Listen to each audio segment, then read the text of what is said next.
ಮಕ್ಕಳು ಮಾತನಾಡುವ ಪ್ರತಿಯೊಂದು ಮಾತು ಕೇವಲ ಪದಗಳಲ್ಲ.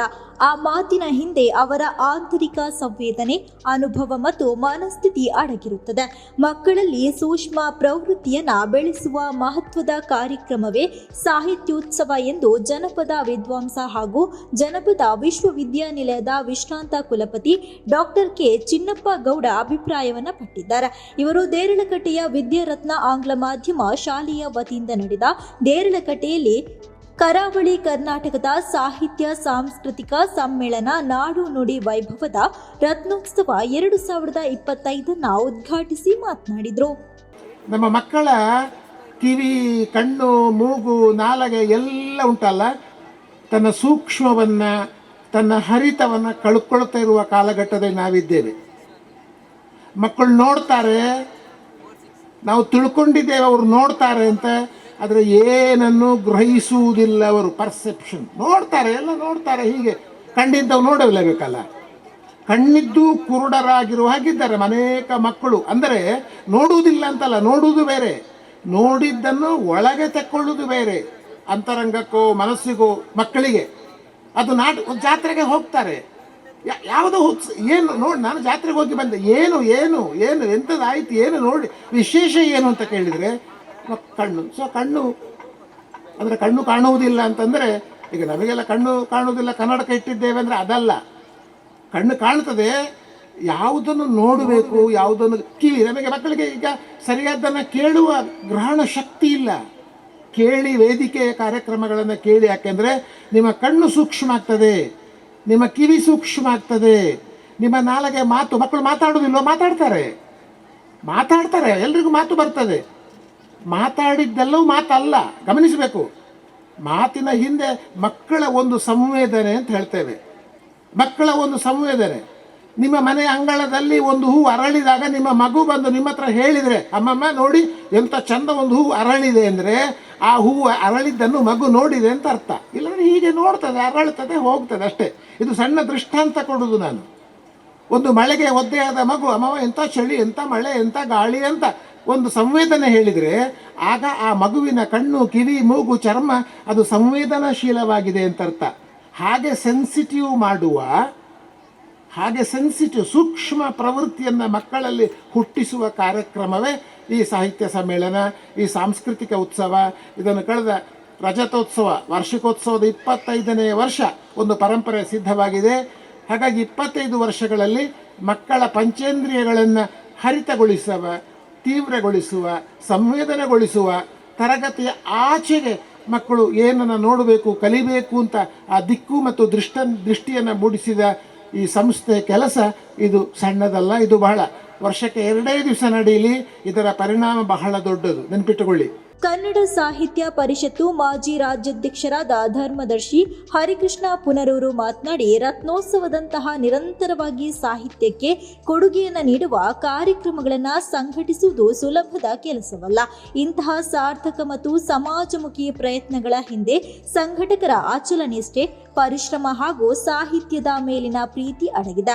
ಆದ್ದರಿಂದ ಈ ಮಹತ್ವದ ಕಾರ್ಯಕ್ಕೆ ಸಮಾಜದ ಎಲ್ಲ ವರ್ಗಗಳಿಂದ ಸಹಕಾರ, ಪ್ರೋತ್ಸಾಹ ಮತ್ತು ಬೆಂಬಲ ಅಗತ್ಯವಾಗಿದೆ. ರವೀಂದ್ರ ಶೆಟ್ಟಿ ಉಳಿದೊಟ್ಟು ಇವರ ಮಾತೃಶ್ರೀಯವರ ಸ್ಮರಣಾರ್ಥವಾಗಿ ನಡೆಯುತ್ತಿರುವ ಈ ಸಂಸ್ಥೆ ಸಾಹಿತ್ಯ, ಸಂಸ್ಕೃತಿ ಹಾಗೂ ಮೌಲ್ಯಾಧಾರಿತ ಚಿಂತನೆಗಳಿಗೆ ಶಾಶ್ವತ ವೇದಿಕೆಯಾಗಲಿ ಅಂತ ಶುಭವನ್ನ ಹಾರೈಸಿದ್ರು. ನಾವೆಲ್ಲ ಪ್ರೋತ್ಸಾಹ ಕೊಡಬೇಕು. ಯಾಕೆಂದ್ರೆ ಒಬ್ಬ ಮನುಷ್ಯ ಪ್ರಯತ್ನ ಮಾಡುವಾಗ ಸಹಕಾರ ಕೊಡುವುದು ಭಾಷಣದಲ್ಲಿ ಆಗುವುದಿಲ್ಲ. ಸಹಕಾರ ಕೊಟ್ಟರೆ ಮಾತ್ರ ಆ ಕಾರ್ಯಕ್ರಮ ಮುಂದೆ ಸಾಧ್ಯ ಆಗ್ತದೆ. ಇವತ್ತು 25 ವರ್ಷ ನಿರಂತರವಾಗಿ ಮಾಡ್ತಾ ಬರ್ತಾ ಇದ್ದಾರೆ. ರತ್ನೋತ್ಸವದ ವಿದ್ಯಾಸಂಸ್ಥೆ ಅವರ ಮಾತೃಶ್ರೀಯವರ ಹೆಸರಿನಲ್ಲಿ ನಡೀತಾ ಇದೆ. ಅದು ಇನ್ನೂ ಉತ್ತಮವಾಗಿ ಮಟ್ಟಕ್ಕೆ ಇನ್ನೂ ಏರಲಿ. ಸುತ್ತಮುತ್ತ ಹಲವಾರು ಶಾಲೆಗಳಿದ್ದರೂ ನಮ್ಮ ವಿದ್ಯಾಭ್ಯಾಸ ಸಂಸ್ಥೆಯನ್ನು ಕಲಿಸಿದಂತೇಳಿ ಜನಗಳೆಲ್ಲ ತಮ್ಮ ಹೆತ್ತವರೆಲ್ಲ ಮಕ್ಕಳು ಇಲ್ಲಿ ಕಳಿಸಿಕೊಡಿ. ಯಾಕೆಂತ ಹೇಳಿದರೆ ಹೇಳಿದರೆ ಸಾಲದು, ಮಕ್ಕಳು ಬರಲಿ, ಮಕ್ಕಳ ಸಂಖ್ಯೆ ಆದ ಮತ್ತು ಕಾಲೇಜು ಮಾಡಲಿಕ್ಕೆ ಸಾಧ್ಯ ಆಗ್ತದೆ. ಅದನ್ನು ನಿಮ್ಮೆಲ್ಲ ಸಹಕಾರ ಇರಲಿ. ಇನ್ನು ಮಂಗಳೂರು ನಗರಾಭಿವೃದ್ಧಿ ಪ್ರಾಧಿಕಾರ ಅಧ್ಯಕ್ಷರಾದ ಸದಾಶಿವ ಉಳ್ಳಾಲ್ ಮಾತನಾಡಿ, ಬಡವರ ಮಕ್ಕಳು ಗುಣಮಟ್ಟದ ಶಿಕ್ಷಣವನ್ನು ಪಡೆದು ಸಮಾಜದಲ್ಲಿ ಮುನ್ನಡೆಯಬೇಕು.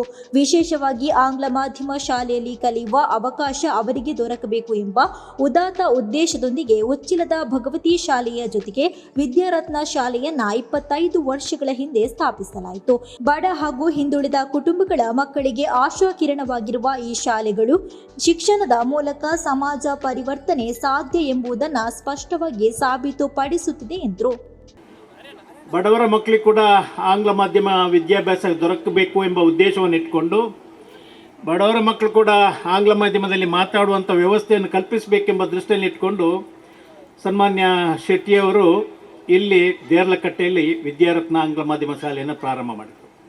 ನಾನು ಕೂಡ ಅವ್ರ ಜೊತೆಗೆ ಸೋಮೇಶ್ವರ ಪುರಸಭೆ ವ್ಯಾಪ್ತಿಯ ಸಂಕೊಲಿಗೆಯಲ್ಲಿ ಭಗವತಿ ಆಂಗ್ಲ ಮಾಧ್ಯಮ ಶಾಲೆಯನ್ನು ಪ್ರಾರಂಭ ಮಾಡಿದ್ದೀವಿ.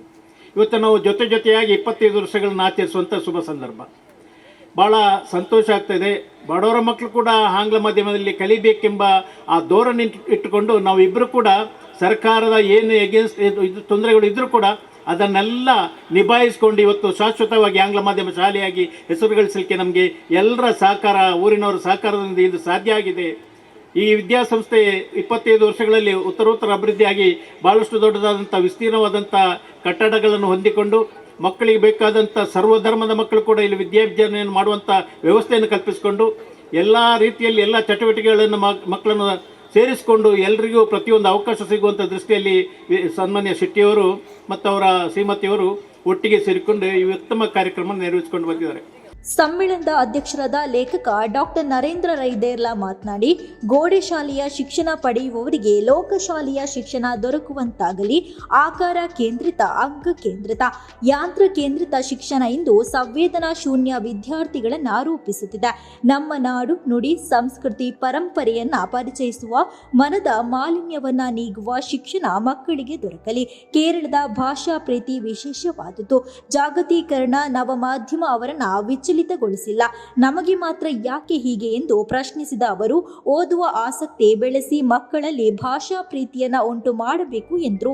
ನಮ್ಮನ್ನು ನಾವು ನೋಡುವುದು ಶಿಕ್ಷಣ ಅಲ್ಲ, ನಮ್ಮ ಆಚೆ ಇನ್ನೇನನ್ನೋ ನೋಡುವುದು, ಲೋಕವನ್ನ ಗಮನಿಸುವುದು, ಲೋಕವನ್ನ ವಿಶ್ಲೇಷಿಸುವುದು, ಅದು ನಿಜವಾದ ಶಿಕ್ಷಣ ಅಂತ ಅನಿಸುತ್ತೆ. ಬಹುಶಃ ಆ ರೀತಿಯ ಬಹುತ್ವ, ಆ ರೀತಿಯ ಸಂವೇದನೆಗಳು, ಸೂಕ್ಷ್ಮತೆಗಳನ್ನು ನಾವಿವತ್ತು ದಿನೇ ಕಳ್ಕೊಳ್ತಾ ಇದ್ದೇವೆ. ನಮಗೆ ಆಕಾರ ಕೇಂದ್ರಿತ ಶಿಕ್ಷಣ ವ್ಯವಸ್ಥೆ, ಅಂಕ ಕೇಂದ್ರಿತ ಶಿಕ್ಷಣ ವ್ಯವಸ್ಥೆ, ಯಂತ್ರಧಾರಿಯ ಶಿಕ್ಷಣ ವ್ಯವಸ್ಥೆ ಇವತ್ತು ಮುಖ್ಯ ಆಗ್ತಾ ಇದೆ.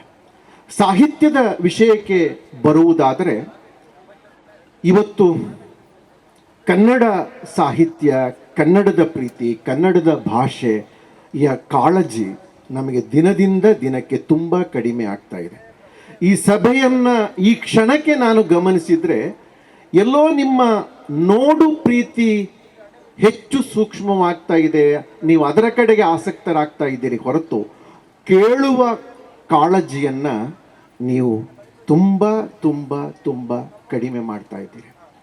ಇವತ್ತು ಕನ್ನಡ ಲೋಕೋಪಯೋಗದ ನೆಲೆಯಲ್ಲಿ ವಿಸ್ತಾರ ಆಗ್ತಾ ಇದೆ. ನಿಮಗೆ ಗೊತ್ತಿರಬೇಕು, ಆಡಳಿತ, ಸರಕಾರ, ವಿಜ್ಞಾನ, ವೈದ್ಯಕೀಯ, ತಂತ್ರಜ್ಞಾನ ಎಲ್ಲ ಕ್ಷೇತ್ರಗಳಲ್ಲಿ ಕನ್ನಡ ಯಂತ್ರಧಾರಿಯಲ್ಲಿ ಸುಲಭವಾಗಿ ವಿಸ್ತಾರಗೊಳ್ತಾ ಇದೆ. ಆದರೆ ಕನ್ನಡದ ಭಾವೋಪಯೋಗ ಏನಾಗ್ತಾ ಇದೆ? ನಾವು ಮೆರವಣಿಗೆಯಲ್ಲಿ ಕನ್ನಡ ತಾಯಿಯನ್ನು, ಒಂದು ಮೂರ್ತಿಯನ್ನು ಅಥವಾ ವೇಷವನ್ನು ಹಾಕ್ತೇವೆ, ಮೆರವಣಿಗೆ ಮಾಡ್ತೇವೆ. ಕನ್ನಡವನ್ನು ತಾಯಿ, ಭುವನೇಶ್ವರಿ, ಅಮ್ಮ, ಮಾತೆ, ತಾಯಿ ಏನೆಲ್ಲ ವಿವರಿಸ್ತೇವೆ, ಆರಾಧಿಸ್ತೇವೆ. ಆದರೆ ಕನ್ನಡ ಕೇವಲ ಆರಾಧಿಸುವುದಕ್ಕೆ ಮಾತ್ರ ಇರುವುದಾ? ಇಂಗ್ಲಿಶಿನ, ಹಿಂದಿಯ ಬೋರ್ಡ್ ಮೇಲೆ ಟಾರು ಬಳಿದರೆ ಕನ್ನಡದ ಉದ್ಧಾರ ಆಗುತ್ತಾ? ಭಾವಲೋಕದ ಆಚೆ ಕನ್ನಡದ ವಿಸ್ತರಣೆ, ಕನ್ನಡದ ಬಳಕೆ ಯಾವ ಪ್ರಮಾಣದಲ್ಲಿ ಆಗಬೇಕು ಅನ್ನೋದು ಕೂಡ ಬಹಳ ಮುಖ್ಯ. ಇವತ್ತು ಆಂಗ್ಲ ಮಾಧ್ಯಮ ಈ ಶಾಲೆಯಲ್ಲಿ ಇಲ್ಲಿರುವ ಎಲ್ಲ ವಿದ್ಯಾರ್ಥಿಗಳಿಗೂ ಕೂಡ ಅವರೆಲ್ಲ ಕನ್ನಡಿಗರು, ಅವರೆಲ್ಲರೂ ತುಳುವರು, ಅವರೆಲ್ಲ ಇಲ್ಲಿರತಕ್ಕಂಥ ಕೊಂಕಣಿಗರು, ಅವರೆಲ್ಲ ಇಲ್ಲಿರತಕ್ಕಂಥ ಬ್ಯಾರಿಗಳೇ ಆಗಿದ್ದಾರೆ. ಅವರಿವತ್ತು ಇಂಗ್ಲೀಷನ್ನು ಕಲಿತಾ ಇದ್ದಾರೆ. ಇಂಗ್ಲಿಷ್ ಮಾಧ್ಯಮ ಎನ್ನುವುದು ಅದು ಈ ಸ್ಥಳೀಯವಾದ ಸಂಸ್ಕೃತಿಗಳೇನಿವೆ ಅವುಗಳಿಗೆ ವಿರುದ್ಧವಾದ್ದಲ್ಲ. ಬದಲಾಗಿ ಅವರ ಒಳಗಡೆ ಈ ಸ್ಥಳೀಯವಾದ ನಮ್ಮದೇ ಆದಂಥ ಸಂಸ್ಕೃತಿ ಏನುಂಟು ಅದನ್ನು ಅವರು ನಿರಂತರವಾಗಿ ತಮ್ಮ ಒಳ ಮನಸ್ಸಿನಲ್ಲಿ ಇಟ್ಟುಕೊಳ್ಳಬೇಕು ಎನ್ನುವುದು ಈ ಸಮ್ಮೇಳನದ ಆಯೋಜನೆ ಹಿಂದಿರುವ ಬಹಳ ಮುಖ್ಯವಾದ ಕಾಳಜಿ ಅಂತ ನಾನು ಭಾವಿಸ್ತೇನೆ. ನಮಗೆ 3 ಮಂದಿ ತಾಯಂದಿರು. ಅವರು ಯಾರು ಅಂತಂದರೆ, ಒಂದು ಹೆತ್ತ ತಾಯಿ ನಮ್ಮ ತಾಯಿ, ಒಂದು ಹೊತ್ತ ನಾಡು ನಮ್ಮ ತಾಯಿ, ಮತ್ತೊಂದು ನಾವು ಆಡುವಂಥ ಭಾಷೆ ನಮ್ಮ ತಾಯಿ. ಆದ ಕಾರಣ ತಾಯಿ, ಈ ಭಾಷೆಯೂ ಕೂಡ ಒಂದು ತಾಯಿ. ಆ ಕನ್ನಡಾಂಬೆಯನ್ನು ನಾವು ಈ ಸಂದರ್ಭದಲ್ಲಿ ಈ ಒಂದು ರತ್ನೋತ್ಸವದ ಮೂಲಕ ಆರಾಧಿಸ್ತಾ ಇರುವಂಥದ್ದು ಅದು ಬಹಳ ಔಚಿತ್ಯಪೂರ್ಣವಾದದ್ದು, ಮತ್ತು ಅದು ಒಂದು ರೀತಿಯಲ್ಲಿ ಒಂದು ಒಳ್ಳೆಯ ಆದರ್ಶವನ್ನು ಕೊಡ್ತಕ್ಕಂತಹ ಒಂದು ಕಾರ್ಯಕ್ರಮ ಅಂತ ಹೇಳಿದರೆ ಖಂಡಿತ ಅದು ತಪ್ಪಾಗಲಿಕ್ಕಿಲ್ಲ. ಇನ್ನು ಈ ಕಾರ್ಯಕ್ರಮದಲ್ಲಿ ಕವಿಗಳು, ಸಾಹಿತಿಗಳು ಸೇರಿದಂತೆ ಅನೇಕ ಗಣ್ಯರು ಭಾಗಿಯಾಗಿದ್ದಾರೆ.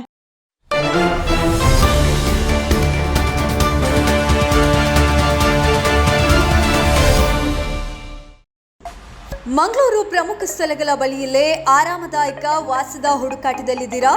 ಆರಾಧ್ಯ ಇನ್ ಲಾಡ್ಜಿಂಗ್. ಇಲ್ಲಿ ಆರಾಮ ಮತ್ತು ಆತಿಥ್ಯ ಎಲ್ಲವೂ ಸೇರಿವೆ. ಕುತ್ತಾರು, ತೊಕ್ಕೊಟ್ಟು, ದೇರಳಕಟ್ಟೆ ರಸ್ತೆಯಲ್ಲಿ ಇರುವ ಆರಾಧ್ಯ ಇನ್ ಎಲ್ಲಾ ಪ್ರಮುಖ ಸ್ಥಳಗಳಿಗೆ ಹತ್ತಿರವಾಗಿದೆ. ಕುತ್ತಾರು ಕೊರಗಜ್ಜ ಆದಿಸ್ಥಳ ಕೇವಲ 3 ನಿಮಿಷ. ಎನಪುಯ ಮೆಡಿಕಲ್ ಕಾಲೇಜು ಮತ್ತು ಆಸ್ಪತ್ರೆ ಕೇವಲ 5 ನಿಮಿಷ. ಕೆಸೆಡ್ಡೆ ಮೆಡಿಕಲ್ ಕಾಲೇಜು 5 ನಿಮಿಷ. Father Muller homeopathy medical college 5 ನಿಮಿಷ. ಕನಚೂರು ಮೆಡಿಕಲ್ ಕಾಲೇಜು ಮತ್ತು ಆಸ್ಪತ್ರೆ 5 ನಿಮಿಷ. ಇನ್ನು ವಿದ್ಯಾರ್ಥಿಗಳು ಅಥವಾ ಉದ್ಯೋಗಿಗಳಾಗಿದ್ರೆ ಮಂಗಳೂರು ವಿಶ್ವವಿದ್ಯಾನಿಲಯ ಕೊನಾಜಿಯಿಂದ 15 ನಿಮಿಷ. ಇನ್ಫೋಸಿಸ್ ಮುಡಿಪು ಕೇವಲ 20 ನಿಮಿಷ. ವಿಶ್ರಾಂತಿಗಾಗಿ ಉಳ್ಳಾಲ ಬೀಚ್ ಮತ್ತು ದರ್ಗಾ 10 ನಿಮಿಷ. ಸೋಮೇಶ್ವರ ಬೀಚ್ ಮತ್ತು ದೇವಾಲಯ 15 ನಿಮಿಷ. ಮಂಗಳೂರು ನಗರ ಕೇವಲ 15 ನಿಮಿಷ. ವಿದ್ಯಾರ್ಥಿಗಳು, ಸಿಬ್ಬಂದಿಗಳು, ಪ್ರವಾಸಿಗರು ಅಥವಾ ಭಕ್ತರು ಯಾರಾದ್ರೆ ಇರ್ಲಿ, ಆರಾಧ್ಯ ಇನ್ ನಿಮ್ಮದಂತೆ ಮನೆ ಇರುವ ಅನುಭವವನ್ನ ನೀಡುತ್ತದೆ. ಆರಾಮದಾಯಕ ಕೊಠಡಿಗಳು, ಸ್ನೇಹಪರ ಸೇವೆ ಮತ್ತು ಅನುಕೂಲಕರ ಸ್ಥಳ. ಈಗಲೇ ಬುಕ್ ಮಾಡಿ. ಆರಾಧ್ಯ ಇನ್, ಹತ್ತಿರವಿರು, ಹಸನಾಗಿರು.